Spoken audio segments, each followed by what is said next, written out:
ਤੀਜਾ ਸਭ ਨਾਵੈ ਨੋ ਲੋਚਦੀ ਜਿਸ ਕਿਰਪਾ ਕਰੇ ਸੋ ਪਾਏ। ਪਾਤਸ਼ਾਹ ਕਿਰਪਾ ਕਰ ਰਹੇ ਨੇ। ਸਾਰੀ ਲੋਕਾਈ ਸਾਰਾ ਸੰਸਾਰ ਨਾਮ ਲੈਣਾ ਚਾਹੁੰਦਾ ਹੈ, ਨਾਮ ਦੀ ਬਖਸ਼ਿਸ਼ ਪ੍ਰਾਪਤ ਕਰਨਾ ਚਾਹੁੰਦਾ ਹੈ, ਪਰ ਇਹ ਨਾਮ ਮਿਲਦਾ ਕਿਵੇਂ ਹੈ? ਇਹ ਨਾਮ ਕਿਸ ਤੋਂ ਪ੍ਰਾਪਤ ਹੋਏਗਾ? ਗੁਰੂ ਅਮਰਦਾਸ ਸੱਚੇ ਪਾਤਸ਼ਾਹ ਕਹਿੰਦੇ ਚਾਹੁੰਦੇ ਤੇ ਸਾਰੇ ਹੀ ਨੇ, ਨਾਮ ਪ੍ਰਾਪਤ ਹੋ ਜਾਵੇ, ਨਾਮ ਮਿਲ ਜਾਵੇ, ਨਾਮ ਦੀ ਬਖਸ਼ਿਸ਼ ਮਿਲ ਜਾਵੇ, ਪਰ ਇਹ ਹਰ ਕਿਸੇ ਨੂੰ ਪ੍ਰਾਪਤ ਨਹੀਂ ਹੁੰਦੀ, ਹਰ ਕਿਸੇ ਨੂੰ ਨਹੀਂ ਮਿਲਦੀ। ਮਿਲਦੀ ਕਿਸ ਨੂੰ ਹੈ? ਜਿਸ ਕਿਰਪਾ ਕਰੇ ਸੋ ਪਾਏ, ਜਿਸ ਤੇ ਅਕਾਲ ਪੁਰਖ ਪਰਮਾਤਮਾ ਆਪਣੀ ਮਿਹਰ ਦੀ ਨਿਗਾਹ ਕਰਦਾ ਹੈ, ਬਖਸ਼ਿਸ਼ ਦੀ ਨਿਗਾਹ ਕਰਦਾ ਹੈ।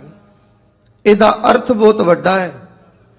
ਜੇ ਮੈਂ ਵੀ ਲੋਚਦਾ ਹਾਂ, ਚਾਹੁੰਨਾ ਕਿ ਮੈਨੂੰ ਨਾਮ ਦੀ ਦਾਤ ਪ੍ਰਾਪਤ ਹੋ ਜਾਵੇ, ਨਾਮ ਦੀ ਪ੍ਰਾਪਤੀ ਹੋ ਜਾਵੇ, ਤਾਂ ਫਿਰ ਨਾਮ ਦੀ ਦਾਤ ਪ੍ਰਾਪਤ ਕਰਨ ਦੇ ਲਈ ਸਭ ਤੋਂ ਪਹਿਲਾਂ ਮੈਨੂੰ ਕਿਸ ਦੀ ਕਿਰਪਾ ਲੈਣੀ ਪਏਗੀ? ਕਿਸ ਦੀ ਮਿਹਰ ਦਾ ਪਾਤਰ ਬਣਨਾ ਪਏਗਾ? ਅਕਾਲ ਪੁਰਖ ਦੀ, ਪਰਮਾਤਮਾ ਦੀ। ਕਿਉਂਕਿ ਜਦੋਂ ਤੱਕ ਪਰਮਾਤਮਾ ਕਿਰਪਾ ਨਹੀਂ ਕਰੇਗਾ, ਜਦੋਂ ਤੱਕ ਉਹਦੀ ਨਜ਼ਰ ਨਹੀਂ ਹੋਏਗੀ, ਮਿਹਰ ਨਹੀਂ ਹੋਏਗੀ, ਉਦੋਂ ਤੱਕ ਨਾਮ ਹਿਰਦੇ ਵਿੱਚ ਆ ਕੇ ਵਸੇਗਾ ਨਹੀਂ। ਜਿੰਨੀ ਕੀਮਤੀ ਚੀਜ਼ ਹੋਵੇ ਉਸ ਨੂੰ ਪਾਉਣ ਵਾਸਤੇ ਉਤਨੀ ਹੀ ਕੀਮਤ ਉਤਾਰਨੀ ਪੈਂਦੀ ਹੈ। ਸਾਡੇ ਕੋਲ ਸੰਸਾਰਕ ਧਨ ਹੈ। ਹੁਣ ਸਾਨੂੰ ਪਤਾ ਹੈ ਕਿ ਜੇਕਰ ਮੇਰੇ ਕੋਲ ਸੰਸਾਰਕ ਧਨ ਹੈ ਤੇ ਇਸ ਧਨ ਦੇ ਨਾਲ ਮੈਂ ਸੰਸਾਰ ਦੀਆਂ ਚੀਜ਼ਾਂ ਖਰੀਦ ਸਕਦਾ ਹਾਂ, ਕੁਝ ਵੀ ਪ੍ਰਾਪਤ ਕਰ ਸਕਦਾ ਹਾਂ। ਪਰ ਚੇਤਾ ਰੱਖਣਾ, ਚੀਜ਼ਾਂ ਬਹੁਤ ਮਿਲਦੀਆਂ ਨੇ ਸੰਸਾਰ ਅੰਦਰ, ਬਹੁਤ ਚੀਜ਼ਾਂ ਮਿਲਦੀਆਂ ਨੇ ਜੋ ਧਨ ਨਾਲ ਖਰੀਦੀਆਂ ਜਾਂਦੀਆਂ ਨੇ, ਜੋ ਕਿਸੇ ਹੋਰ ਵਿਧੀ ਨਾਲ ਪ੍ਰਾਪਤ ਕੀਤੀਆਂ ਜਾਂਦੀਆਂ ਨੇ। ਜਿਸ ਤਰ੍ਹਾਂ ਵਿਦਿਆ ਦੀ ਪ੍ਰਾਪਤੀ ਮਿਹਨਤ ਨਾਲ ਹੋਏਗੀ। ਜੇਕਰ ਬੱਚੇ ਨੇ ਸੰਸਾਰ ਦੀ ਵਿਦਿਆ ਲੈਣੀ ਹੈ ਤੇ ਉਹਨੂੰ ਮਿਹਨਤ ਕਰਨੀ ਪਏਗੀ, ਉਹ ਪੈਸੇ ਨਾਲ ਨਹੀਂ ਖਰੀਦੀ ਜਾ ਸਕਦੀ, ਧਨ ਨਾਲ ਨਹੀਂ ਖਰੀਦੀ ਜਾ ਸਕਦੀ। ਧਨ ਦੇ ਨਾਲ ਕੇਵਲ ਅਸੀਂ ਪੜਾਉਣ ਵਾਲੇ ਟੀਚਰ ਨੂੰ ਉਹਦੀ ਫੀਸ ਦੇ ਸਕਦੇ ਹਾਂ, ਸਕੂਲ ਨੂੰ ਫੀਸ ਦੇ ਸਕਦੇ ਹਾਂ, ਪਰ ਜੇ ਕੋਈ ਪਿਤਾ ਇਹ ਕਹੇ ਮੈਂ ਆਪਣੇ ਬੱਚੇ ਦੇ ਜਿਹੜੇ ਨੰਬਰ ਨੇ ਉਹ ਪੈਸੇ ਦੇ ਕੇ ਲੈ ਸਕਦਾ ਹਾਂ, ਤਾਂ ਇਹ ਨਹੀਂ ਹੋ ਸਕਦਾ। ਇਸੇ ਤਰ੍ਹਾਂ ਜਿਹੋ ਜੀ ਕੋਈ ਚੀਜ਼ ਹੈ ਉਹਦੀ ਉਤਨੀ ਹੀ ਜ਼ਿਆਦਾ ਕੀਮਤ ਹੋਏਗੀ। ਜੇ ਗੁਰੂ ਅਮਰਦਾਸ ਸੱਚੇ ਪਾਤਸ਼ਾਹ ਨਾਮ ਦੀ ਗੱਲ ਕਰ ਰਹੇ ਨੇ ਤੇ ਸੰਗਤ ਜੀ ਵਿਚਾਰ ਕੇ ਦੇਖਣਾ ਕਿਤਨੀ ਕੀਮਤੀ ਚੀਜ਼ ਹੋਏਗੀ ਨਾਮ, ਜਿਸ ਦੇ ਵਾਸਤੇ ਗੁਰੂ ਅਮਰਦਾਸ ਸੱਚੇ ਪਾਤਸ਼ਾਹ ਕਿਰਪਾ ਕਰ ਰਹੇ ਨੇ ਕਿ ਉਸੇ ਨੂੰ ਮਿਲੇਗੀ ਜਿਹਦੇ ਤੇ ਅਕਾਲ ਪੁਰਖ ਦੀ ਕਿਰਪਾ ਹੋਏਗੀ, ਬਖਸ਼ਿਸ਼ ਹੋਏਗੀ। ਇਸ ਨਾਮ ਨੂੰ ਪਾਉਣ ਵਾਸਤੇ ਸੰਸਾਰ ਦੇ ਲੋਕਾਂ ਨੇ ਅਨੇਕ ਯਤਨ ਕੀਤੇ, ਵੱਖ-ਵੱਖ ਵਿਧੀਆਂ ਅਪਣਾਈਆਂ। ਨਾਮ ਦੇ ਨਾਲ-ਨਾਲ ਆਪਾਂ ਗੱਲ ਕਰਾਂਗੇ, ਕਿਉਂਕਿ ਲੋਕਾਈ ਨੂੰ ਪਤਾ ਸੀ, ਸੰਸਾਰ ਦੇ ਜੀਵਾਂ ਨੂੰ ਪਤਾ ਸੀ ਕਿ ਜੇਕਰ ਪ੍ਰਮਾਤਮਾ ਨੂੰ ਪਾਉਣਾ ਹੈ ਤੇ ਉਹਦੇ ਲਈ ਨਾਮ ਚਾਹੀਦਾ ਹੈ। ਕਿਸੇ ਨੇ ਤਾਂ ਪ੍ਰਮਾਤਮਾ ਦੀ ਪ੍ਰਾਪਤੀ ਬਿਨਾਂ ਨਾਮ ਤੋਂ ਵੀ ਕਰਨੀ ਚਾਹੀ। ਕੋਈ ਤਪ ਕਰਨ ਬੈਠ ਗਿਆ, ਕੋਈ ਜਪ ਕਰਨ ਬੈਠ ਗਿਆ, ਕਿਸੇ ਨੇ ਮੌਨ ਧਾਰਨ ਕਰ ਲਿਆ, ਕਿਸੇ ਨੇ ਕਿਹਾ ਕਿ ਮੈਂ ਦਰਖਤ ਨਾਲ ਉਲਟਾ ਲਟਕ ਜਾਵਾਂਗਾ ਤਾਂ ਪਰਮਾਤਮਾ ਮਿਲੇਗਾ। ਸਭ ਨੇ ਆਪੋ ਆਪਣੇ ਢੰਗ ਤਰੀਕੇ ਪਰਮਾਤਮਾ ਨੂੰ ਪਾਉਣ ਵਾਸਤੇ ਵਰਤੇ, ਪਰ ਉਹਨਾਂ ਢੰਗ ਤਰੀਕਿਆਂ ਦੇ ਨਾਲ ਉਹਨਾਂ ਨੂੰ ਪਰਮਾਤਮਾ ਦੀ ਪ੍ਰਾਪਤੀ ਨਹੀਂ ਹੋ ਸਕੀ। ਪਰਮਾਤਮਾ ਦੇ ਨਾਮ ਤੋਂ ਖਾਲੀ ਰਹਿ ਗਏ। ਕਿਉਂਕਿ ਜਿਹੜਾ ਰਸਤਾ ਸਤਿਗੁਰੂ ਦੱਸੇਗਾ, ਪਰਮਾਤਮਾ ਦੀ ਪ੍ਰਾਪਤੀ ਸਤਿਗੁਰੂ ਦੇ ਦੱਸੇ ਰਸਤੇ ਤੇ ਚੱਲਣ ਨਾਲ ਹੋਏਗੀ। ਤੇ ਜਿਹੜਾ ਵੀ ਕੋਈ ਪਰਮਾਤਮਾ ਨੂੰ ਪਾਉਣਾ ਚਾਹੁੰਦਾ ਹੈ ਉਸ ਰਸਤੇ ਤੇ ਤੁਰਨਾ ਪੈਣਾ ਹੈ, ਜਿਹੜਾ ਰਸਤਾ ਗੁਰੂ ਦੱਸਦਾ ਹੈ। ਸਭ ਤੋਂ ਪਹਿਲਾਂ ਤੇ ਉਹਦੀ ਕੀਮਤ ਨੂੰ ਜਾਣੀਏ, ਜਿਸ ਦੀ ਗੱਲ ਸਤਿਗੁਰੂ ਕਰ ਰਹੇ ਨੇ। ਪਾਤਸ਼ਾਹ ਕਹਿੰਦੇ ਜੇ ਪਰਮਾਤਮਾ ਦੇ ਨਾਮ ਦੀ ਗੱਲ ਕਰੀਏ, ਸੰਸਾਰ ਦੇ ਲੋਕ ਜੇ ਇਹ ਸੋਚਣ ਨਾ ਕਿ ਸਾਡੇ ਕੋ ਆਪਣੀਆਂ ਵਿਧੀਆਂ ਤੇ ਢੰਗ ਤਰੀਕੇ ਨੇ, ਇਹਨਾਂ ਵਿਧੀਆਂ ਨਾਲ ਪਰਮਾਤਮਾ ਦਾ ਨਾਮ ਲੈ ਸਕਦੇ ਹਾਂ, ਮੇਰੇ ਕੋਲ ਸਰੀਰਕ ਬਲ ਹੈ, ਤਾਕਤ ਹੈ, ਇਸ ਨਾਲ ਮੈਂ ਪਰਮਾਤਮਾ ਦਾ ਨਾਮ ਲੈ ਸਕਦਾ ਹਾਂ।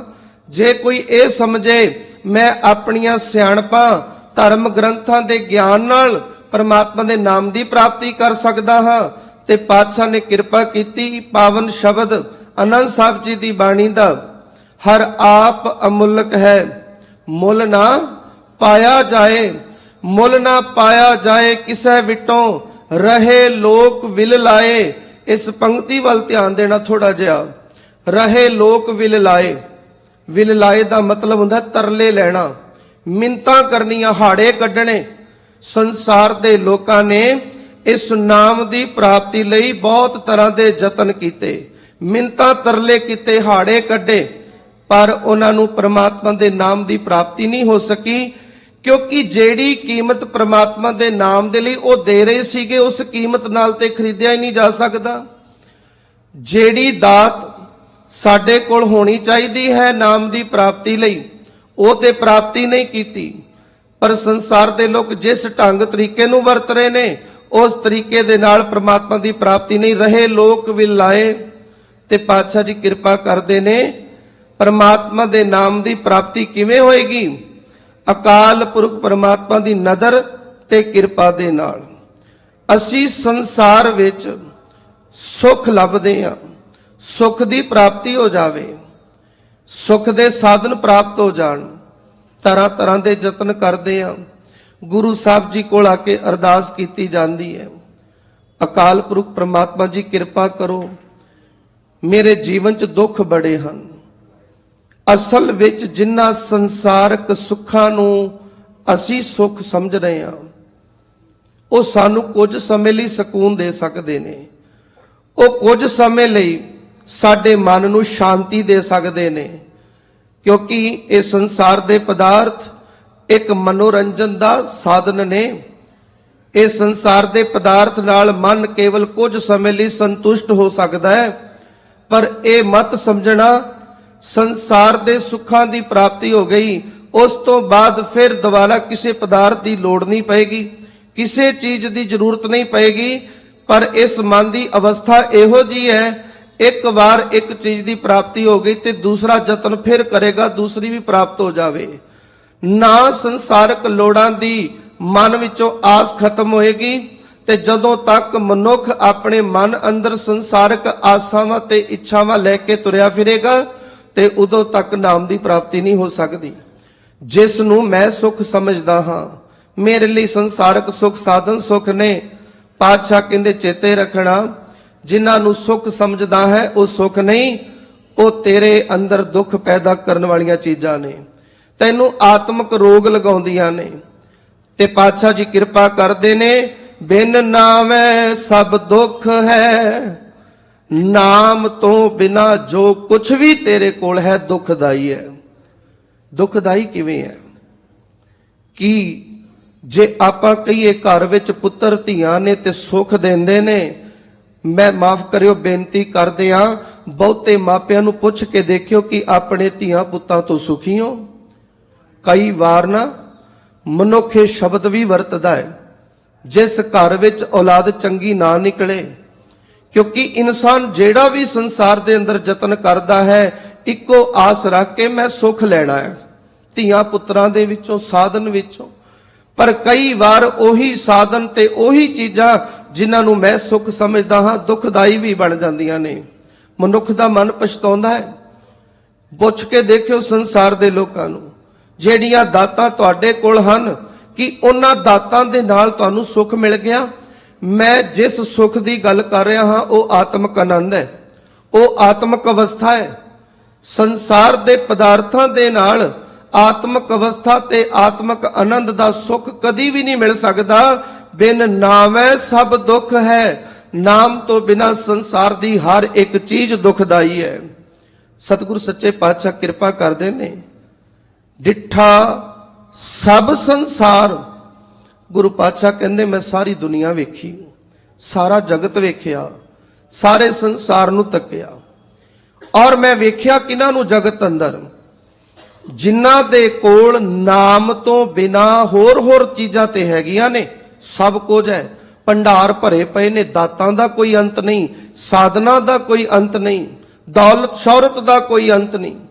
ਪਰ ਵੇਖਿਆ ਮੈਂ ਸਾਰੇ ਸੰਸਾਰ ਨੂੰ, ਇੱਕ ਗੱਲ ਪਤਾ ਲੱਗੀ, ਡਿੱਠਾ ਸਭ ਸੰਸਾਰ ਸੁਖ ਨਾ ਨਾਮ ਬਿਨ। ਕਿ ਜਿਸ ਸੁੱਖ ਨੂੰ ਪਾਉਣ ਵਾਸਤੇ ਲੋਕ ਤਰਲੇ ਕੱਢਦੇ ਨੇ, ਮਿੰਨਤਾਂ ਕਰਦੇ ਨੇ, ਜਿਹੜਾ ਸੁੱਖ ਨਾਮ ਵਿੱਚੋਂ ਮਿਲਣਾ ਹੈ ਨਾ, ਉਹ ਸੁੱਖ ਤਾਂ ਮਿਲਿਆ ਹੀ ਨਹੀਂ, ਉਸ ਸੁੱਖ ਦੀ ਤੇ ਪ੍ਰਾਪਤੀ ਹੋਈ ਨਹੀਂ। ਜੀਵਨ ਦੁਖੀ ਕਿਉਂ ਹੈ? ਜੀਵਨ ਵਿੱਚ ਦੁੱਖ ਕਿਉਂ ਨੇ? ਕਿਉਂਕਿ ਜਿਸ ਨਾਮ ਵਿੱਚੋਂ ਸੁੱਖ ਪ੍ਰਾਪਤ ਹੋਣੇ ਸੀ, ਉਹ ਨਾਮ ਮੇਰੇ ਪੱਲੇ ਪਿਆ ਹੀ ਨਹੀਂ, ਉਹ ਨਾਮ ਮੈਂ ਹਿਰਦੇ 'ਚ ਵਸਾਇਆ ਹੀ ਨਹੀਂ। ਸਤਿਗੁਰੂ ਦੀ ਮਿਹਰ ਦਾ ਪਾਤਰ ਮੈਂ ਅਜੇ ਤੱਕ ਬਣਿਆ ਨਹੀਂ, ਨਾਮ ਹਿਰਦੇ ਵਿੱਚ ਨਹੀਂ ਵਸਿਆ, ਤਾਂ ਫਿਰ ਸੁੱਖਾਂ ਦੀ ਪ੍ਰਾਪਤੀ ਕਿਵੇਂ ਹੋਏਗੀ? ਕਿਉਂਕਿ ਨਾਮ ਤੋਂ ਬਿਨਾ ਸਭ ਕੁਝ ਦੁਖਦਾਈ ਹੈ। ਡਿੱਠਾ ਸਭ ਸੰਸਾਰ ਸੁਖ ਨਾ ਨਾਮ ਬਿਨ। ਤੇ ਪਾਤਸ਼ਾਹ ਕਿਰਪਾ ਕਰਦੇ ਨੇ, ਜਿਸ ਧਨ ਤੇ ਤਨ ਦਾ ਤੂੰ ਮਾਣ ਕਰਦਾ ਹੈ, ਤਨ ਤੇ ਧਨ ਦਾ ਤੂੰ ਮਾਣ ਕਰਦਾ ਹੈ, ਧਨ ਤਨ ਹੋਸੀ ਸ਼ਾਰ ਜਾਣੈ ਕੋਏ ਜਨ। ਤਨ ਵੀ ਨਾਸ਼ਵੰਤ ਤੇ ਧਨ ਵੀ ਨਾਸ਼ਵੰਤ। ਅਕਾਲ ਪੁਰਖ ਪਰਮਾਤਮਾ ਦੀ ਰਚਨਾ ਕਿੰਨੀ ਪਿਆਰੀ ਹੈ। ਜਿਸ ਸਰੀਰ ਨੂੰ ਗੁਰੂ ਸਾਹਿਬ ਸੱਚੇ ਪਾਤਸ਼ਾਹ ਨਾਸ਼ਵੰਤ ਕਹਿੰਦੇ ਨੇ, ਖਤਮ ਹੋਣ ਵਾਲਾ, ਬਿਨਸਨਹਾਰ, ਪਰ ਉਸ ਬ੍ਰਹਮ ਦੀ, ਅਕਾਲ ਦੀ, ਆਤਮਿਕ ਆਨੰਦ ਦੀ ਪ੍ਰਾਪਤੀ ਵੀ ਕਿੱਥੋਂ ਹੋਣੀ ਹੈ? ਇਸੇ ਨਾਸ਼ਵੰਤ ਸਰੀਰ ਵਿੱਚੋਂ।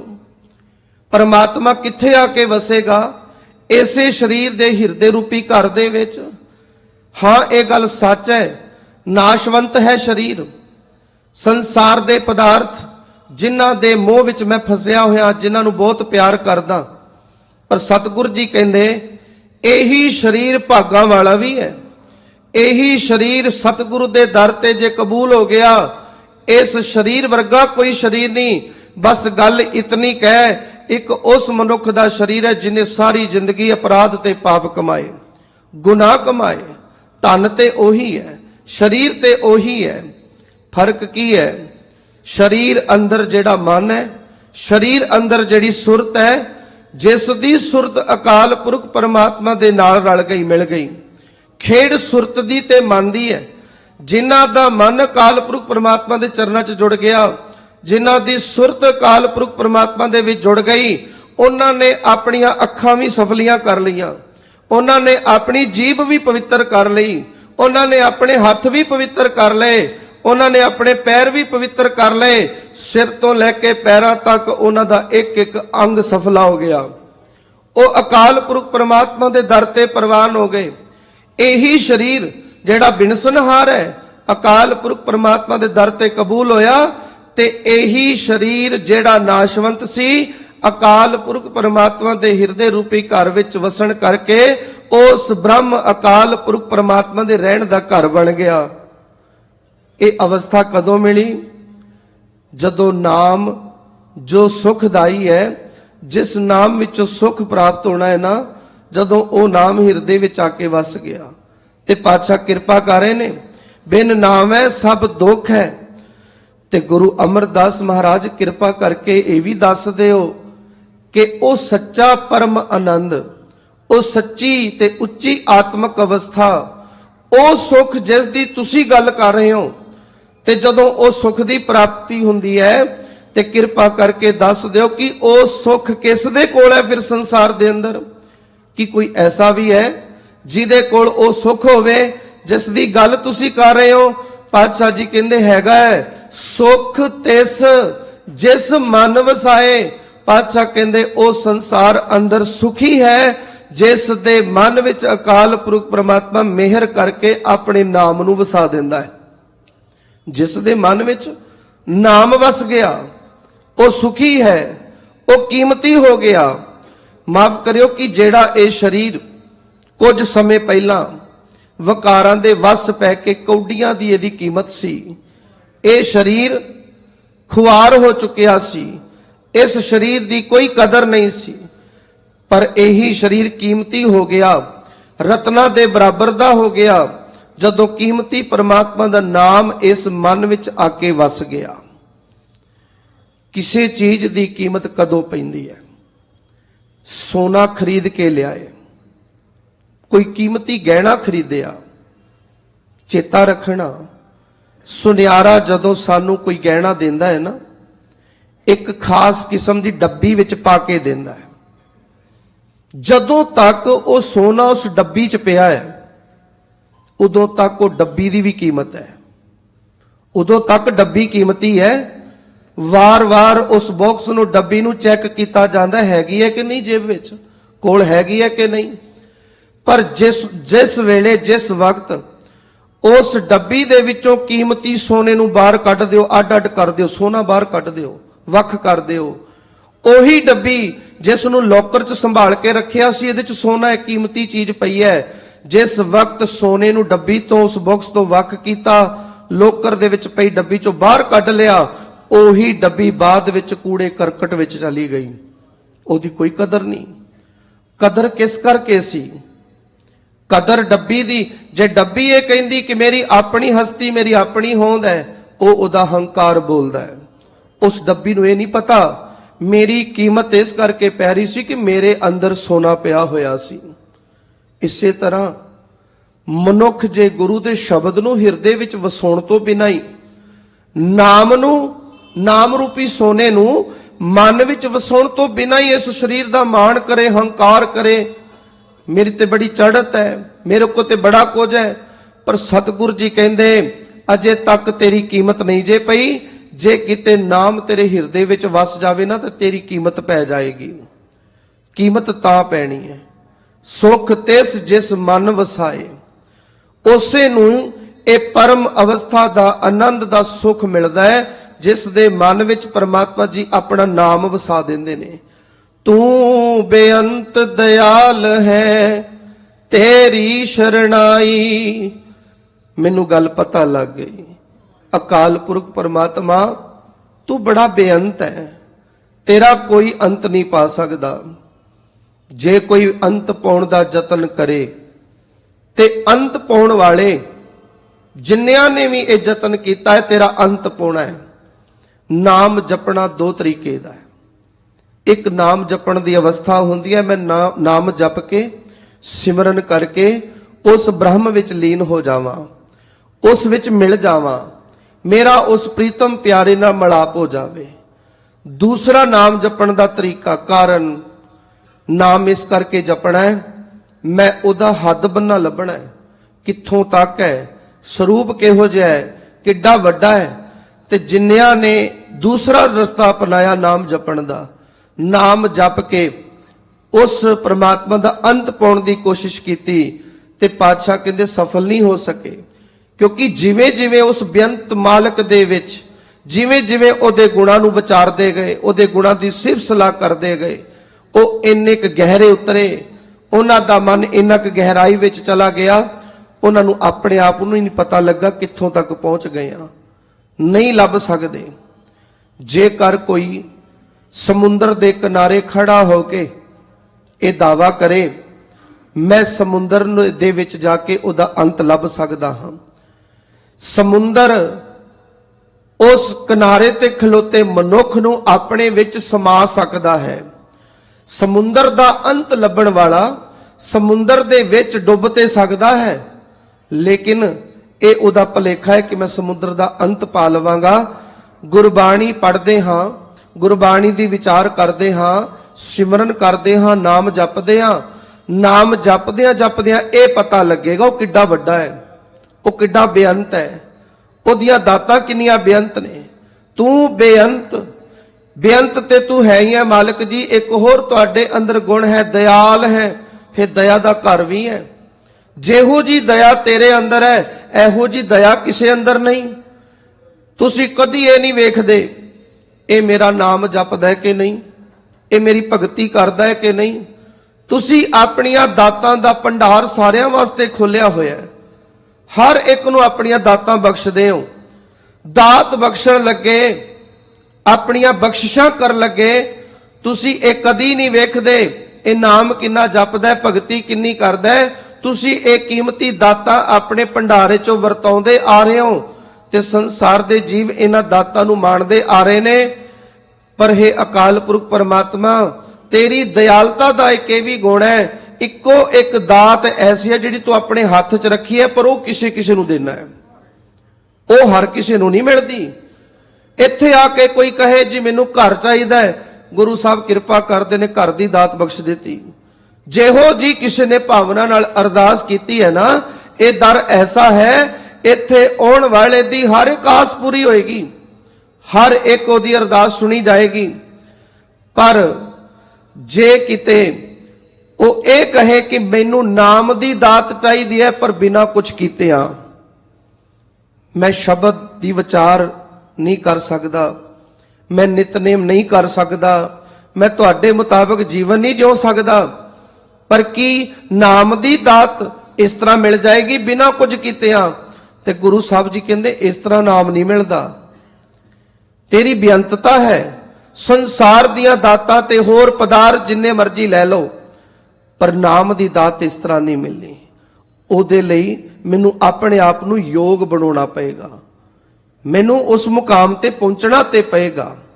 ਇੱਕ ਵਿਦਿਆਰਥੀ ਸਕੂਲ ਦਾ ਚਾਹੁੰਦਾ ਹੈ ਮੇਰਾ ਜਿਹੜਾ ਅਧਿਆਪਕ ਹੈ ਨਾ ਉਹ ਮੇਰੇ ਗਲ ਦੇ ਵਿੱਚ ਮੈਡਲ ਪਾਵੇ, ਮੈਨੂੰ ਇਨਾਮ ਨਾਲ ਸਨਮਾਨਿਤ ਕਰੇ। ਇੱਕ ਬੱਚਾ ਆਪਣੇ ਅਧਿਆਪਕ ਦੇ ਕੋਲੋਂ ਉਹ ਸਨਮਾਨ ਉਹ ਮਾਣ ਲੈਣ ਵਾਸਤੇ ਮਿਹਨਤ ਕਰਨ ਲੱਗ ਗਿਆ, ਪੜ੍ਹਾਈ ਕਰਨ ਲੱਗ ਪਿਆ।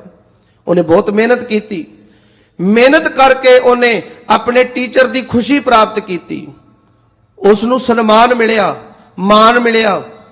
ਪਰ ਇੱਕ ਬੱਚਾ ਕਹਿੰਦਾ ਮੈਂ ਪੜ੍ਹਾਈ ਵੀ ਨਹੀਂ ਕਰਨੀ, ਮੈਂ ਚੰਗੇ ਨੰਬਰ ਵੀ ਨਹੀਂ ਲੈਣੇ, ਪਰ ਫਿਰ ਮੈਨੂੰ ਸਨਮਾਨ ਮਿਲੇ। ਚੇਤੇ ਰੱਖਣਾ, ਕੁਝ ਚੀਜ਼ਾਂ ਦੀ ਪ੍ਰਾਪਤੀ ਦੇ ਲਈ ਆਪਣਾ ਆਪ ਸੌਂਪਣਾ ਪੈਂਦਾ ਹੈ, ਬਿਨਾਂ ਸੌਂਪਣ ਤੋਂ ਨਹੀਂ ਮਿਲਦਾ। ਗੁਰੂ ਨਾਨਕ ਸਾਹਿਬ ਸੱਚੇ ਪਾਤਸ਼ਾਹ ਅਕਾਲ ਪੁਰਖ ਤੋਂ ਬਖਸ਼ਿਸ਼ ਲੈ ਕੇ ਸੰਸਾਰ ਵਿੱਚ ਆਏ ਨੇ। ਭਾਈ ਲਹਿਣਾ ਜੀ ਨੇ ਆਪਣੇ ਆਪ ਨੂੰ ਪਹਿਲਾਂ ਯੋਗ ਬਣਾਇਆ ਹੈ, ਆਪਣੇ ਹਿਰਦੇ ਦੇ ਭਾਂਡੇ ਨੂੰ ਭਾਈ ਲਹਿਣਾ ਜੀ ਨੇ ਪਹਿਲਾਂ ਤਿਆਰ ਕੀਤਾ ਹੈ। ਕਿਉਂਕਿ ਕੀਮਤੀ ਵਸਤੂ ਜਦੋਂ ਆਪਾਂ ਭਾਂਡੇ ਵਿੱਚ ਪਵਾਉਣੀ ਹੈ ਨਾ ਤੇ ਸਭ ਤੋਂ ਪਹਿਲਾਂ ਭਾਂਡਾ ਸਾਫ਼ ਕਰਨਾ ਪੈਂਦਾ ਹੈ, ਭਾਂਡਾ ਤਿਆਰ ਕਰਨਾ ਪੈਂਦਾ ਹੈ। ਤੇ ਪਾਤਸ਼ਾਹ ਕਹਿੰਦੇ ਜੇ ਭਾਂਡਾ ਹੀ ਤਿਆਰ ਨਹੀਂ ਤੇ ਫਿਰ ਭਾਂਡੇ ਦੇ ਵਿੱਚ ਪਈ ਹੋਈ ਵਸਤੂ ਜਿਹੜੀ ਹੈ, ਜਿਹੜਾ ਪਦਾਰਥ ਭਾਂਡੇ ਵਿੱਚ ਪਾਇਆ ਜਾਏਗਾ ਉਹ ਖਰਾਬ ਹੋ ਸਕਦਾ ਹੈ, ਉਹ ਖਰਾਬ ਹੋ ਜਾਏਗਾ। ਭਾਈ ਲਹਿਣਾ ਜੀ ਨੇ ਗੁਰੂ ਨਾਨਕ ਸਾਹਿਬ ਸੱਚੇ ਪਾਤਸ਼ਾਹ ਜੀ ਦੇ ਉਪਦੇਸ਼ਾਂ ਦੀ ਕਮਾਈ ਕੀਤੀ, ਪਹਿਲਾਂ ਭਾਂਡਾ ਤਿਆਰ ਕੀਤਾ, ਉਸ ਲਾਇਕ ਬਣੇ। ਜਿਸ ਦਿਨ ਭਾਈ ਲਹਿਣਾ ਜੀ ਸਤਿਗੁਰੂ ਦੇ ਦੱਸੇ ਮਾਰਗ ਤੇ ਚੱਲ ਕੇ ਉਸ ਲਾਇਕ ਹੋਏ ਤੇ ਆਪ ਨਿਰੰਕਾਰ ਸਰੂਪ ਗੁਰੂ ਨਾਨਕ ਸਾਹਿਬ ਸੱਚੇ ਪਾਤਸ਼ਾਹ ਨੇ ਕਿਰਪਾ ਕੀਤੀ, ਨਾਮ ਦੀ ਦਾਤ ਗੁਰੂ ਸਾਹਿਬ ਜੀ ਨੇ ਭਾਈ ਲਹਿਣਾ ਜੀ ਦੇ ਹਿਰਦੇ ਵਿੱਚ ਟਿਕਾ ਦਿੱਤੀ ਔਰ ਇੱਥੋਂ ਤੱਕ ਕਿਰਪਾ ਕੀਤੀ ਕਿ ਆਪਣੀ ਜਗ੍ਹਾ ਤੇ ਵੀ ਬਿਰਾਜਮਾਨ ਕਰ ਦਿੱਤਾ। ਇਹ ਸਤਿਗੁਰੂ ਦੀ ਕਿਰਪਾ ਹੈ ਤੇ ਸਤਿਗੁਰੂ ਕਿਰਪਾ ਕਰਦੇ ਨੇ। ਸਾਨੂੰ ਪਤਾ ਹੈ ਮਾਲਕ ਜੀ ਤੁਸੀਂ ਦਇਆ ਦੇ ਘਰ ਹੋ, ਪਰ ਸਾਨੂੰ ਤੇਰੀ ਇਹ ਦਇਆ ਲੈਣ ਵਾਸਤੇ, ਤੇਰੇ ਘਰ ਵਿੱਚੋਂ ਨਾਮ ਦੀ ਦਾਤ ਪ੍ਰਾਪਤ ਕਰਨ ਵਾਸਤੇ ਮੈਨੂੰ ਇੱਕ ਕੰਮ ਕਰਨਾ ਪੈਣਾ ਹੈ, ਤੇਰੀ ਸ਼ਰਣਾਈ। ਮੈਨੂੰ ਤੇਰੀ ਸ਼ਰਨ ਵਿੱਚ ਆਉਣਾ ਪੈਣਾ ਹੈ, ਆਪਣਾ ਆਪਾ ਤੈਨੂੰ ਸੌਂਪਣਾ ਪੈਣਾ ਹੈ। ਇੱਕ ਬੱਚਾ ਜਦੋਂ ਤੱਕ ਆਪਣੇ ਆਪ ਨੂੰ ਅਧਿਆਪਕ ਨੂੰ ਸੌਂਪੇਗਾ ਨਹੀਂ ਨਾ, ਉਦੋਂ ਤੱਕ ਉਹ ਲਾਇਕ ਨਹੀਂ ਹੋ ਸਕਦਾ। ਜਦੋਂ ਕੱਪੜਾ ਧੋਬੀ ਧੋਂਦਾ ਹੈ ਤੇ ਧੋਬੀ ਉਸ ਕੱਪੜੇ ਨੂੰ ਬੜੀ ਜ਼ੋਰ-ਜ਼ੋਰ ਦੀ ਜ਼ਮੀਨ ਤੇ ਮਾਰਦਾ ਹੈ, ਉਹਦੀ ਮੈਲ ਕੱਢਣ ਵਾਸਤੇ, ਉਹਦੀ ਗੰਦਗੀ ਕੱਢਣ ਵਾਸਤੇ। ਜੇ ਕੱਪੜਾ ਆਪਣੇ ਆਪ ਨੂੰ ਧੋਬੀ ਨੂੰ ਨਹੀਂ ਸੌਂਪੇਗਾ ਤਾਂ ਉਹਦੇ ਅੰਦਰੋਂ ਉਹ ਮੈਲ, ਉਹ ਗੰਦਗੀ ਕਦੀ ਨਿਕਲ ਨਹੀਂ ਸਕਦੀ, ਉਹ ਸਾਫ਼ ਨਹੀਂ ਹੋ ਸਕਦਾ।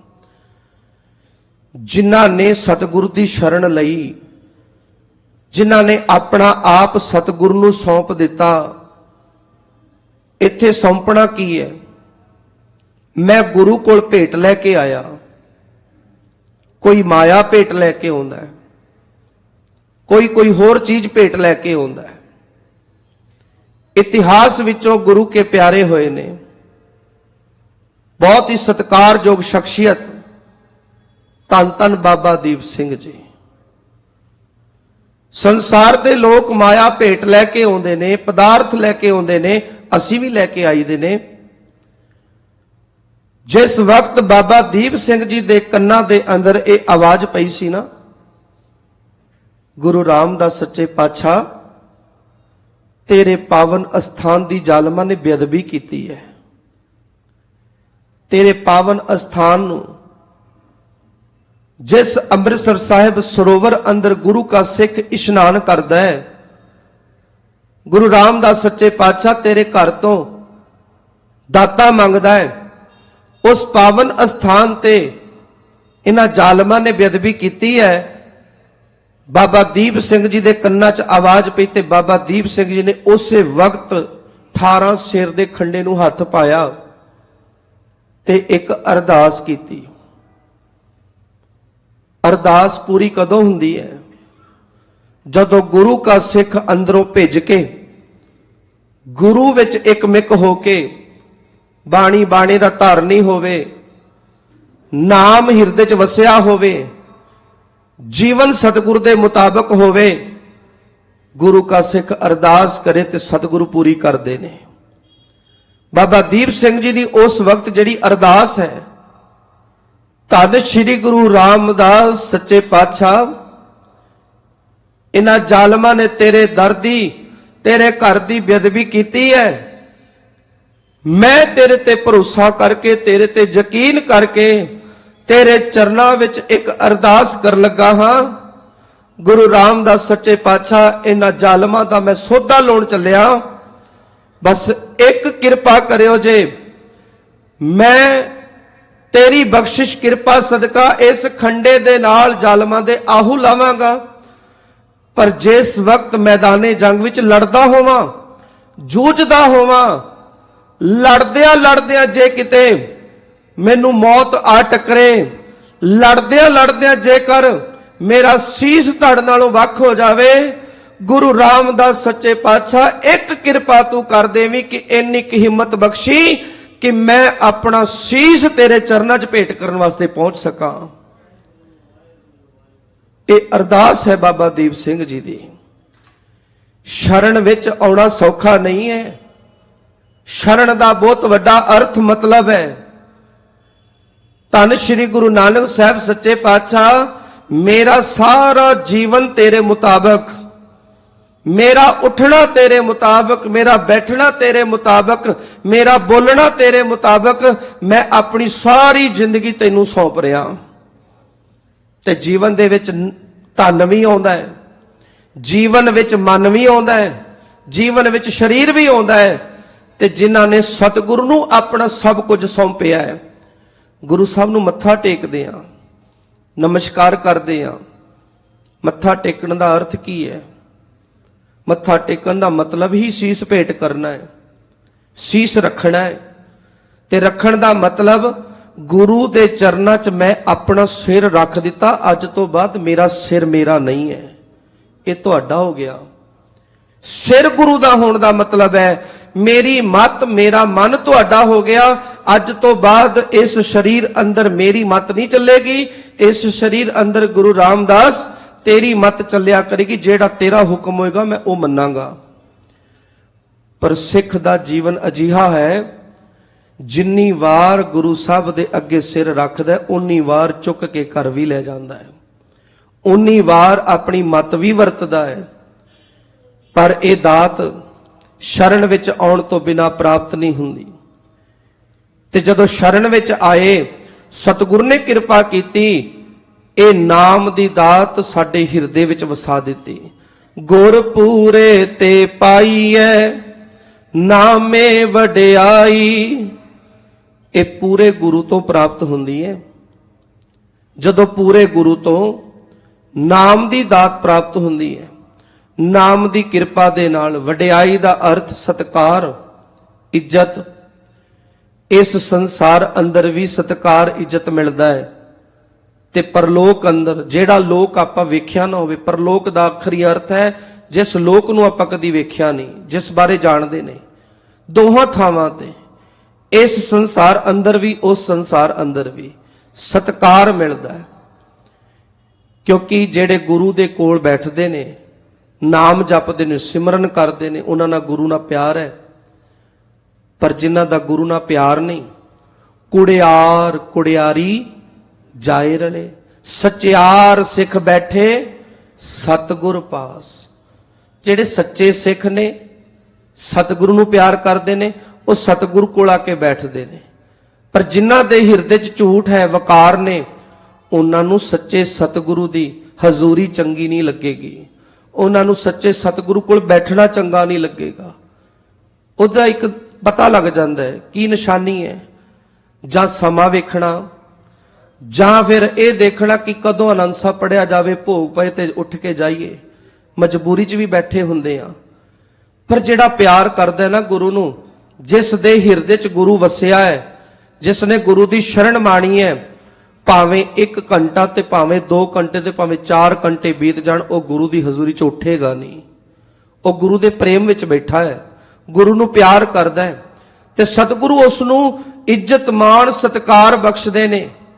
ਆਪਾਂ ਪੜ੍ਹਦੇ ਆ ਨਾ ਜੀ, ਸੋ ਕਹੋ ਟਲ ਗੁਰ ਸੇਵੀਐ, ਐਨ ਸਹਿਜ ਸੁਭਾਏ, ਦਰਸ਼ਨ ਪਰਸੇਐ, ਜਨਮ ਮਰਨ ਦੁਖ ਜਾਏ। ਹੋਵੇ ਸਿਵਤ ਖਸਮ ਦੀ, ਨੂਰ ਅਰਸੋਂ ਕੁਰਸੋਂ ਝਟੀਐ, ਤੁਧ ਡਿੱਠੇ ਸੱਚੇ ਪਾਤਸ਼ਾਹ, ਮਲ ਜਨਮ ਜਨਮ ਦੀ ਕੱਟੀ ਹੈ। ਸਤਿਗੁਰੂ ਜੀ ਸਾਡੇ ਜਨਮ ਜਨਮ ਦੀ ਮੈਲ ਨੂੰ ਕੱਟ ਦਿੰਦੇ ਆ, ਪਾਪਾਂ ਨੂੰ ਖਤਮ ਕਰ ਦਿੰਦੇ ਆ। ਫਿਰ ਸਤਿਗੁਰੂ ਜੀ ਅੱਗੇ ਕਿਰਪਾ ਕਰਦੇ ਨੇ, ਰਹਾਓ ਅੰਤਰ ਬਾਹਰ ਏਕ ਹੈ, ਬਹੁ ਬਿਦ ਸ੍ਰਿਸ਼ਟ ਉਪਾਈ।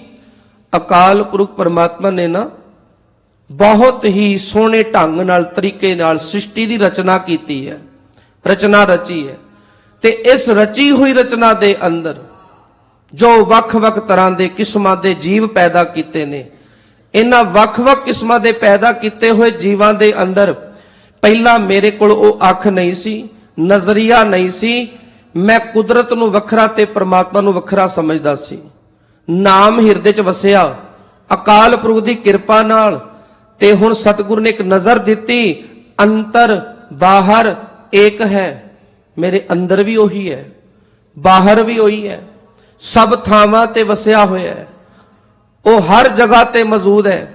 ਸਬੈ ਕਟ ਰਾਮ ਬੋਲੇ, ਰਾਮਾ ਬੋਲੇ, ਰਾਮ ਬਿਨਾ ਕੋ ਬੋਲੇ ਰੇ। ਤੇਰੇ ਤੋਂ ਬਿਨਾ ਕੋਈ ਨਹੀਂ ਬੋਲ ਰਿਹਾ, ਤੂੰ ਹੀ ਸਾਡੇ ਅੰਦਰ ਬੋਲਦਾ ਹੈ, ਤੂੰ ਹੀ ਸਾਡੇ ਅੰਦਰ ਕਰਦਾ ਹੈ। हे ਅਕਾਲ ਪੁਰਖ ਪਰਮਾਤਮਾ, ਬਹੁਤ ਹੀ ਵਿਧੀਆਂ ਦੇ ਨਾਲ ਇਸ ਸ੍ਰਿਸ਼ਟੀ ਦੀ ਰਚਨਾ ਰਚੀ ਹੈ, ਵੱਖ-ਵੱਖ ਕਿਸਮਾਂ ਦੇ ਜੀਵ ਪੈਦਾ ਕੀਤੇ ਨੇ। ਇਹਨਾਂ ਸਭ ਜੀਵਾਂ ਦੇ ਵਿੱਚੋਂ ਤੂੰ ਮਨੁੱਖਾ ਜਨਮ ਵੀ ਪੈਦਾ ਕੀਤਾ, ਤੇ ਇਸ ਮਨੁੱਖਾ ਜਨਮ ਵਿੱਚ ਨਾਮ ਜਪਣ ਦੀ ਦਾਤ, ਅਕਾਲ ਪੁਰਖ ਪਰਮਾਤਮਾ ਨੂੰ ਮਿਲਣ ਦੀ ਕਿਰਪਾ, ਹੁਕਮੇ ਕਾਰ ਕਰਾਏਂਦਾ, ਦੂਜਾ ਕਿਸ ਕਹੀਐ ਭਾਈ। ਅਸੀਂ ਜੀਵ ਕੁਝ ਵੀ ਨਹੀਂ ਕਰ ਸਕਦੇ, ਮੇਰੇ ਅੰਦਰ ਕੋਈ ਤਾਕਤ ਨਹੀਂ ਹੈ ਕੁਝ ਕਰਨ ਦੀ, ਮੈਂ ਜੋ ਕੁਝ ਕਰਦਾ ਹਾਂ, हे ਅਕਾਲ ਪੁਰਖ ਤੇਰੀ ਰਜ਼ਾ ਅੰਦਰ, ਤੇਰੇ ਹੁਕਮ ਅੰਦਰ, ਜੋ ਤੁਸੀਂ ਸਾਡੇ ਜੀਵਾਂ ਤੋਂ ਕਰਵਾਉਂਦੇ ਹੋ ਨਾ, ਅਸੀਂ ਉਹੀ ਕਰਦੇ ਹਾਂ। ਤੇ ਇਹ ਬਖਸ਼ਿਸ਼ ਕੇਵਲ ਤੇਰੇ ਕੋਲ ਹੈ, ਤੇਰੇ ਹੱਥ ਵਿੱਚ ਹੈ, ਦੂਜਾ ਕਿਸ ਕਹੀਏ ਭਾਈ। हे ਭਾਈ, ਇਸ ਕਿਰਪਾ ਤੋਂ ਬਿਨਾ ਕਿਸੇ ਅੰਦਰ ਵੀ ਇਹ ਤਾਕਤ ਨਹੀਂ ਹੈ ਕਿ ਕੋਈ ਸਾਨੂੰ ਆਪਣੀ ਮਰਜ਼ੀ ਨਾਲ ਚਲਾ ਸਕੇ, ਆਪਣੇ ਹੁਕਮ ਵਿੱਚ ਚਲਾ ਸਕੇ। ਸਾਡੇ ਤੇ ਹੁਕਮ, ਸਾਡੇ ਤੇ ਮਰਜ਼ੀ, ਰਜ਼ਾ ਭਾਣਾ ਕੇਵਲ ਇੱਕ ਅਕਾਲ ਪੁਰਖ ਦਾ ਹੈ। ਅਸੀਂ ਉਹਦੇ ਹੁਕਮ 'ਚ ਕਰ ਰਹੇ ਹਾਂ। ਅੱਜ ਜੇਕਰ ਇਸ ਪਾਵਨ ਅਸਥਾਨ ਤੇ ਬੈਠੇ ਹਾਂ, ਕਿ ਸਾਡੀ ਆਪਣੀ ਮਰਜ਼ੀ ਸੀ, ਸਾਡਾ ਆਪਣਾ ਮਨ ਸੀ। ਕਈ ਵਾਰ ਤੇ ਇਸ ਤਰ੍ਹਾਂ ਹੁੰਦਾ ਹੈ ਕਿ ਅਸੀਂ ਸੋਚਿਆ ਵੀ ਨਹੀਂ ਹੁੰਦਾ, ਮਨ ਵਿੱਚ ਕੋਈ ਵਿਚਾਰ ਨਹੀਂ ਹੁੰਦਾ, ਇੱਕਦਮ ਅਕਾਲ ਪੁਰਖ ਐਸੀ ਕਿਰਪਾ ਕਰਦਾ, ਫੁਰਨਾ ਪ੍ਰਗਟ ਹੋ ਜਾਂਦਾ ਹੈ ਕਿ ਅੱਜ ਪਾਵਨ ਸਥਾਨ ਦੇ ਦਰਸ਼ਨ ਕਰਨਾ ਚਲੀਏ, ਗੁਰੂ ਸਾਹਿਬ ਜੀ ਨੂੰ ਮਿਲਣ ਵਾਸਤੇ ਨਾ ਚਲੀਏ। ਕਿਉਂਕਿ ਜਦੋਂ ਅਕਾਲ ਪੁਰਖ ਪਰਮਾਤਮਾ ਕਿਰਪਾ ਕਰਦਾ ਹੈ, ਆਪਣਾ ਹੁਕਮ ਵਰਤਾਉਂਦਾ ਹੈ, ਤਾਂ ਅਸੀਂ ਜੀਵ ਉਹੀ ਕਰਦੇ ਆ ਜੋ ਪਰਮਾਤਮਾ ਤੇਰਾ ਹੁਕਮ ਹੈ, ਤੇਰੀ ਮਰਿਆਦਾ ਹੈ। ਜਿੰਨਾ ਜਿੰਨਾ ਜੀਵਾਂ ਤੇ ਤੂੰ ਜਿਹੜਾ ਹੁਕਮ ਲਾਇਆ, ਉਹ ਸਾਰੇ ਜੀਵ ਆਪਣੇ ਆਪਣੇ ਹੁਕਮ ਅੰਦਰ, ਤੇਰੀ ਰਜ਼ਾ ਅੰਦਰ ਆਪਣੀ ਆਪਣੀ ਕਿਰਤਕਾਰ ਕਰ ਰਹੇ ਨੇ।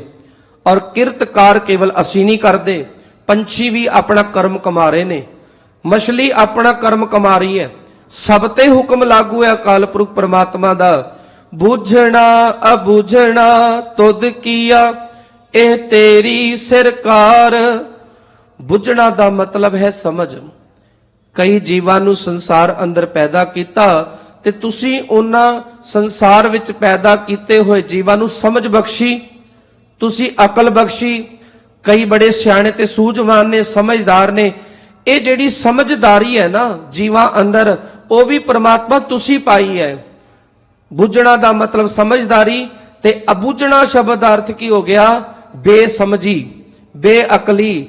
ਤੇ ਕਈ ਜੀਵ ਜੇ ਆਪਾਂ ਕਹਿੰਦੇ ਆ ਕਿ ਇਸ ਨੂੰ ਕੰਮ ਕਰਨ ਦਾ ਤਰੀਕਾ ਨਹੀਂ, ਤਜਰਬਾ ਨਹੀਂ, ਜਾਂ ਇਸ ਨੂੰ ਇਸ ਤਰ੍ਹਾਂ ਜ਼ਿੰਦਗੀ ਜਿਉਣ ਦਾ ਨਹੀਂ ਪਤਾ, ਤੇ ਉਹ ਜਿਹੜੀ ਬੇਸਮਝ ਹੈ ਸਾਡੇ ਜੀਵਾਂ ਦੇ ਅੰਦਰ, ਉਹ ਬੇਸਮਝੀ ਵੀ ਤੂੰ ਪੈਦਾ ਕੀਤੀ ਹੈ। ਤੇ ਜੇ ਕਿਸੇ ਨੂੰ ਸਮਝ ਆ ਰਹੀ ਹੈ, ਕੋਈ ਸਮਝ ਦੇ ਮੁਤਾਬਕ ਚੱਲ ਰਿਹਾ ਹੈ, ਅਕਲ ਮੁਤਾਬਕ ਚੱਲ ਰਿਹਾ ਹੈ, ਭਾਵ ਕਿ ਸੋਹਣੀ ਮਤ ਤੇ ਭੈੜੀ ਮਤ, हे ਅਕਾਲ ਪੁਰਖ ਪ੍ਰਮਾਤਮਾ ਸਾਡੇ ਅੰਦਰ ਤੂੰ ਪਾਈ ਹੈ। ਤੁਧ ਕੀ ਆ ਇਹ ਤੇਰੀ ਸਿਰਕਾਰ, ਤੁਸੀਂ ਸਾਡੇ ਸਿਰ ਉੱਪਰ ਇਹ ਕਾਰ ਚਲਾਈ ਹੋਈ ਹੈ, ਤੇ ਅਸੀਂ ਤੇਰੀ ਕਾਰ ਅੰਦਰ, ਤੇਰੀ ਰਜ਼ਾ ਅੰਦਰ ਉਹ ਸਭ ਕੁਝ ਕਰਦੇ ਹਾਂ ਜੋ ਤੁਸੀਂ ਸਾਡੇ ਤੋਂ ਕਰਵਾਉਨੇ ਹੋ। ਪਰ ਇਸ ਸੰਸਾਰ ਦੀ ਰਚਨਾ ਅੰਦਰ ਅਸੀਂ ਜੀਵ ਜਦੋਂ ਕਰਮ ਕਮਾਉਨੇ ਆ, ਇਹਨਾਂ ਜੀਵਾਂ ਦੇ ਵਿੱਚੋਂ ਕੁਝ ਐਸੇ ਜੀਵ ਇੱਕ ਨਾ ਬਖਸ਼ੈ ਮੇਲ ਲੈ, ਇੱਕ ਦਰਗਾਹ ਮਾਰ ਕਢੇ ਕੁੜਿਆਰ। हे ਅਕਾਲ ਪੁਰਖ ਪਰਮਾਤਮਾ, ਕਈਆਂ ਤੇ ਮਿਹਰ ਕਰਕੇ, ਆਪ ਬਖਸ਼ਿਸ਼ ਕਰਕੇ ਉਹਨਾਂ ਨੂੰ ਆਪਣੇ ਨਾਲ ਮਿਲਾ ਲੈਣਾ ਹੈ, ਆਪਣਾ ਮਿਲਾਪ ਬਖਸ਼ ਦੇਣਾ ਹੈ, ਆਪਣਾ ਮਿਲਾਪ ਬਖਸ਼ ਕੇ ਤੇ ਉਹਨਾਂ ਨੂੰ ਇਸ ਸੰਸਾਰ ਅੰਦਰ ਜਨਮ ਮਰਨ ਤੋਂ ਰਹਿਤ ਕਰ ਦੇਣਾ। ਇਹ ਵੀ ਤੇਰੀ ਕਿਰਪਾ ਹੈ, ਤੇਰੀ ਬਖਸ਼ਿਸ਼ ਹੈ। ਜਿਸ ਨੂੰ ਤੁਸੀਂ ਬਖਸ਼ ਲੈਨੇ ਹੋ, ਉਹ ਤੇਰਾ ਨਾਮ ਜਪ, ਉਹਦੇ ਹਿਰਦੇ 'ਚ ਤੁਸੀਂ ਨਾਮ ਵਸਾ ਦਿੰਦੇ ਹੋ। ਉਹ ਮਨੁੱਖ ਤੁਹਾਡੀ ਸਿਫਤ ਸਲਾਹ ਕਰਦਾ ਹੋਇਆ ਤੁਹਾਡੇ ਨਾਮ ਵਿੱਚ ਲੀਨ ਹੋ ਜਾਂਦਾ ਹੈ। ਪਰ ਕਈ ਸੰਸਾਰ ਦੇ ਐਸੇ ਜੀਵ ਨੇ, ਇੱਕ ਦਰਗਾਹ ਮਾਰ ਕੱਢੇ ਕੂੜਿਆਰ, ਕਈ ਪਾਪੀ ਜੀਵਨ ਵਾਲੇ, ਗੁਨਾਹਗਾਰ ਤੇ ਅਪਰਾਧੀ।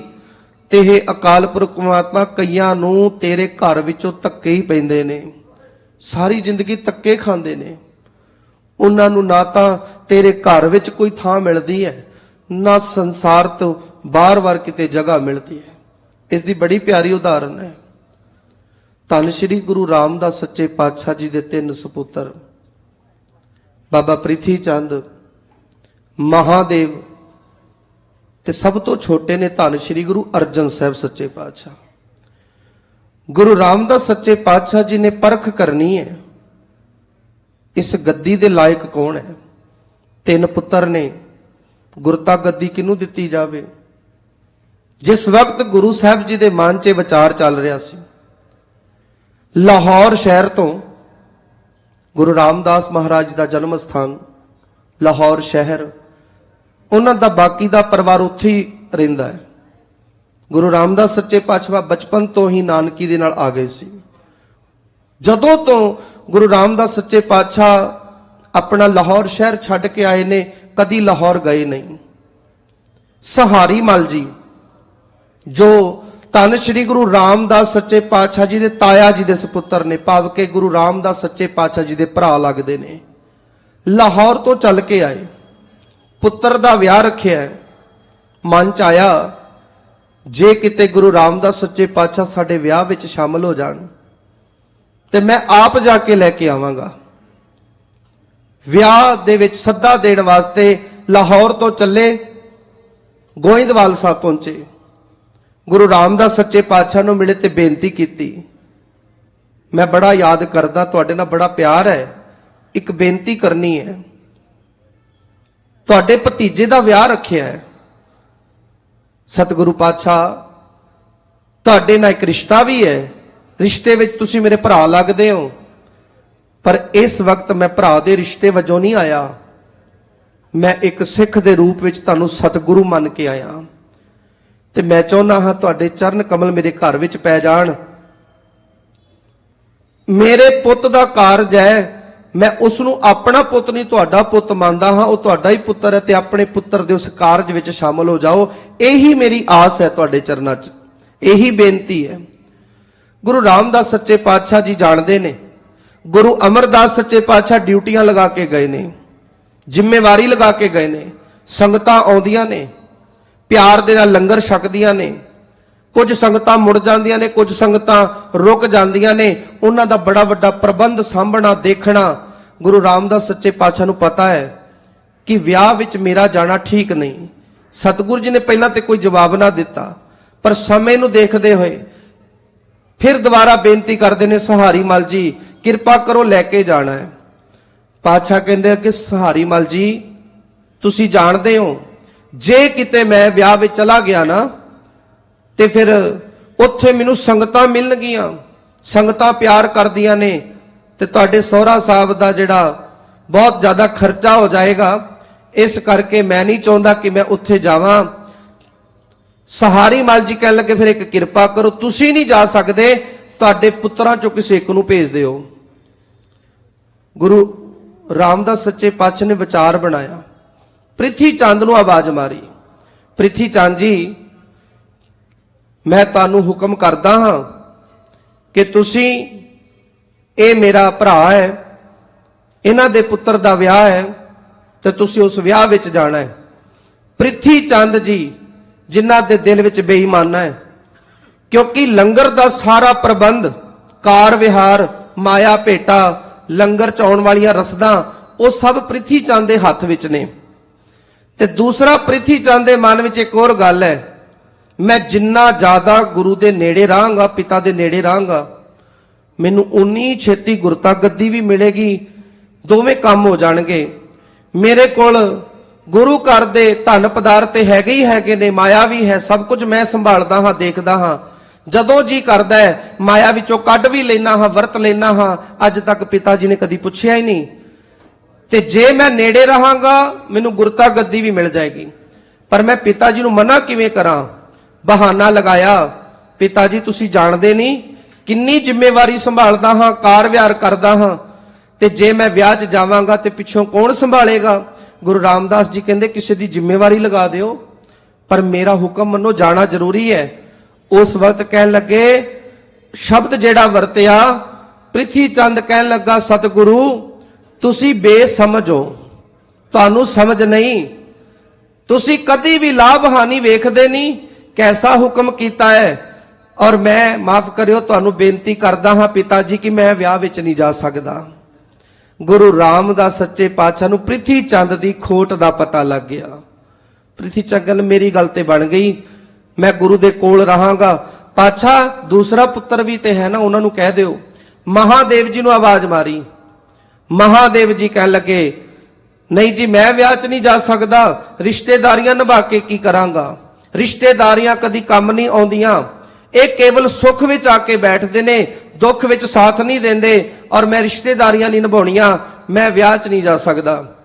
ਗੁਰੂ ਪਾਤਸ਼ਾਹ ਨੇ ਗੁਰੂ ਅਰਜਨ ਸਾਹਿਬ ਨੂੰ ਆਵਾਜ਼ ਮਾਰੀ, ਪੁੱਤਰ ਅਰਜਨ ਤੇਰੇ ਦੋ ਭਰਾਵਾਂ ਨੇ ਤੇ ਜਵਾਬ ਦੇ ਦਿੱਤਾ, ਹੁਣ ਮੈਂ ਤੁਹਾਨੂੰ ਪੁੱਛਦਾ ਹਾਂ, ਹੁਕਮ ਕਰਦਾ ਹਾਂ ਕਿ ਤੁਸੀਂ ਵਿਆਹ ਵਿੱਚ ਜਾਓ ਆਪਣੇ ਤਾਇਆ ਜੀ ਦੇ ਨਾਲ। ਗੁਰੂ ਅਰਜਨ ਸਾਹਿਬ ਸੱਚੇ ਪਾਤਸ਼ਾਹ ਜੀ ਇਨਕਾਰ ਨਹੀਂ ਕਰ ਸਕਦੇ। ਗੁਰੂ ਅਰਜਨ ਸਾਹਿਬ ਸੱਚੇ ਪਾਤਸ਼ਾਹ ਜੀ ਇੰਨੀ ਕੁ ਲਿਆਕਤ ਦੇ ਮਾਲਕ ਨੇ ਕਿ ਗੁਰੂ ਰਾਮਦਾਸ ਸੱਚੇ ਪਾਤਸ਼ਾਹ ਜੀ ਦੇ ਚਿਹਰੇ ਵੱਲ ਵੀ ਚੰਗੀ ਤਰ੍ਹਾਂ ਵੇਖਦੇ ਨਹੀਂ। ਅੱਖਾਂ 'ਚ ਲਾਜ ਹੈ, ਅੱਖਾਂ 'ਚ ਸ਼ਰਮ ਹੈ, ਗਰਦਨ ਝੁਕਾ ਲਈ, ਜੀ ਪਿਤਾ ਜੀ ਜੋ ਆਪ ਜੀ ਦਾ ਹੁਕਮ ਆ ਗਿਆ ਮੈਂ ਵਿਆਹ 'ਚ ਜਾਵਾਂਗਾ। ਇਹ ਤੇ ਬੜਾ ਸੌਖਾ ਜਿਹਾ ਕੰਮ ਦੱਸਿਆ ਹੈ ਪਿਤਾ ਜੀ, ਜੇ ਇਸ ਤੋਂ ਵੀ ਕੋਈ ਮੁਸ਼ਕਲ ਤੇ ਔਖਾ ਕੰਮ ਦੱਸਿਆ ਹੁੰਦਾ ਤੇ ਤੁਹਾਡਾ ਪੁੱਤ ਉਹ ਵੀ ਕਰਦਾ। ਮੈਂ ਔਖੇ ਤੋਂ ਔਖਾ ਕੰਮ ਵੀ ਕਰਾਂਗਾ, ਇਹ ਤਾਂ ਸੌਖਾ ਕੰਮ ਹੈ। ਗੁਰੂ ਰਾਮਦਾਸ ਸੱਚੇ ਪਾਤਸ਼ਾਹ ਕਹਿਣ ਲੱਗੇ ਇੱਕ ਕੰਮ ਕਰਨਾ, ਵਿਆਹ 'ਚ ਚੱਲੇ ਹੋ। ਗੁਰੂ ਸਾਹਿਬ ਜੀ ਦੇ ਮਨ ਵਿੱਚ ਆਇਆ ਪਰਖ ਹੋ ਜਾਵੇ, ਪਰਖ ਕਰਨ ਦਾ ਤਰੀਕਾ ਵਿਆਹ ਲੱਭਿਆ। ਪਾਤਸ਼ਾਹ ਕਹਿਣ ਲੱਗੇ ਜਦੋਂ ਤੱਕ ਮੈਂ ਚਿੱਠੀ ਪ੍ਰੇਮ ਵਾਲੀ ਲਿਖ ਕੇ ਤੁਹਾਨੂੰ ਨਾ ਭੇਜਾਂ ਉਦੋਂ ਤੱਕ ਤੁਸੀਂ ਵਿਆਹ ਵਿੱਚੋਂ ਵਾਪਸ ਨਹੀਂ ਆਉਂਗੇ, ਭਾਵੇਂ 1 ਮਹੀਨਾ ਲੱਗੇ ਤੇ ਭਾਵੇਂ 2 ਮਹੀਨੇ ਲੱਗਣ। ਸਤ ਬਚਨ ਪਿਤਾ ਜੀ, ਜਦੋਂ ਤੱਕ ਤੁਹਾਡੀ ਚਿੱਠੀ ਮੇਰੇ ਤੱਕ ਨਹੀਂ ਪਹੁੰਚੇਗੀ ਮੈਂ ਵਿਆਹ ਵਿੱਚੋਂ ਨਹੀਂ ਆਵਾਂਗਾ। ਗੁਰੂ ਸਾਹਿਬ ਜੀ ਦੇਖ ਰਹੇ ਨੇ, ਪਰਖ ਕਰ ਰਹੇ ਨੇ ਕਿ ਮਨ ਦੇ ਵਿੱਚ ਕਿੰਨਾ ਕੁ ਲਾਲਚ ਹੈ, ਕਿਹੋ ਜੀ ਅਵਸਥਾ ਹੈ। ਆਗਿਆ ਲੈ ਕੇ ਮਾਤਾ ਭਾਨੀ ਜੀ ਨੂੰ ਮਿਲ ਕੇ ਤਾਇਆ ਜੀ ਦੇ ਨਾਲ ਲਾਹੌਰ ਚਲੇ ਗਏ ਵਿਆਹ ਦੇ ਅੰਦਰ। ਤੇ ਪ੍ਰਿਥੀ ਚੰਦ ਕੀ ਸੋਚ ਰਿਹਾ ਹੈ, ਹੁਣ ਮੈਂ ਸਤਿਗੁਰੂ ਦੇ ਨੇੜੇ ਰਹਾਂਗਾ, ਕੋਲ ਰਹਾਂਗਾ, ਸਭ ਤੋਂ ਜ਼ਿਆਦੀ ਕਿਰਪਾ ਮੇਰੇ ਤੇ ਹੋਏਗੀ। ਇੱਕ ਸ਼ੰਕਾ ਵੀ ਹੈ ਪ੍ਰਿਥੀ ਚੰਦ ਨੂੰ ਕਿ ਗੁਰੂ ਘਰ ਦਾ ਕੋਈ ਪਤਾ ਨਹੀਂ, ਗੁਰੂ ਘਰ ਦੀ ਮਰਿਆਦਾ ਦਾ ਕੋਈ ਪਤਾ ਨਹੀਂ।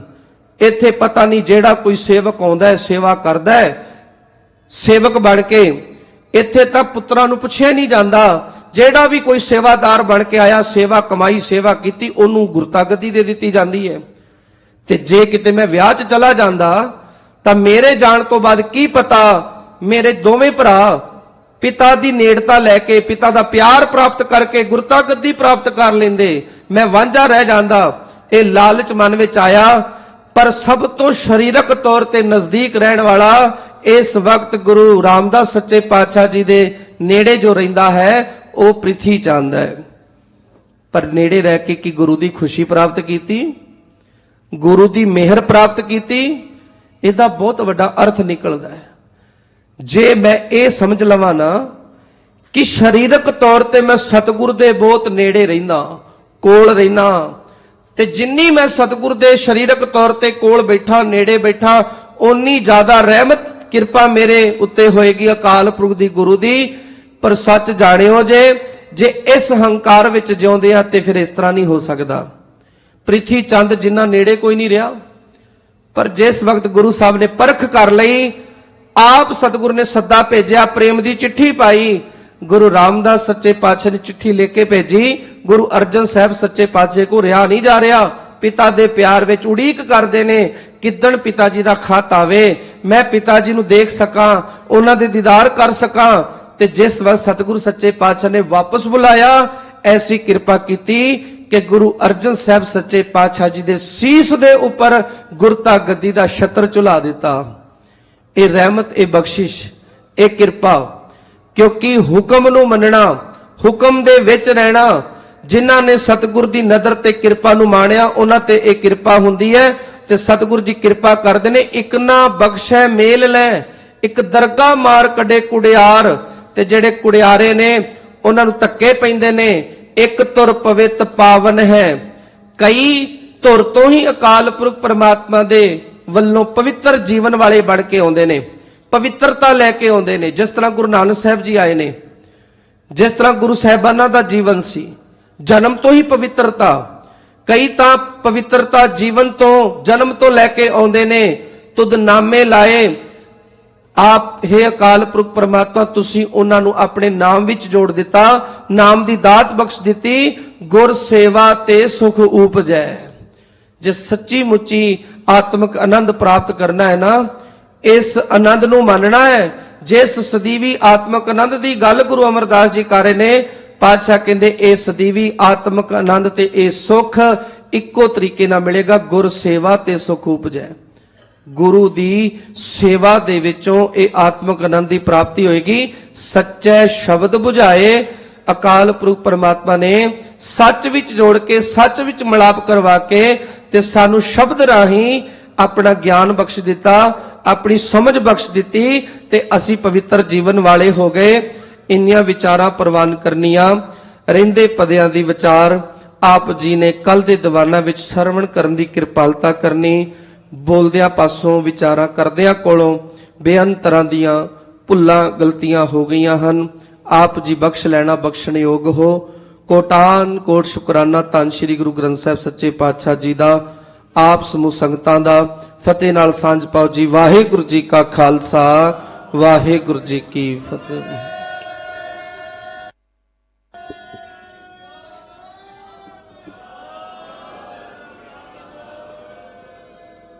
ਆਓ ਆਨੰਦ ਸਾਹਿਬ ਨਾਲ ਜੁੜੀਏ।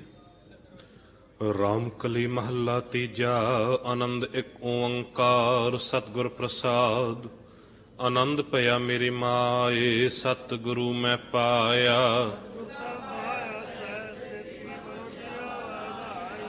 ਰਾਗ ਰਤਨ ਪਰਵਾਰ ਭਰੀਆਂ, ਸ਼ਬਦ ਗਾਵਣ ਆਈਆਂ। ਕਾਹੈ ਨਾਨਕ ਆਨੰਦ ਹੋਆ ਸਤ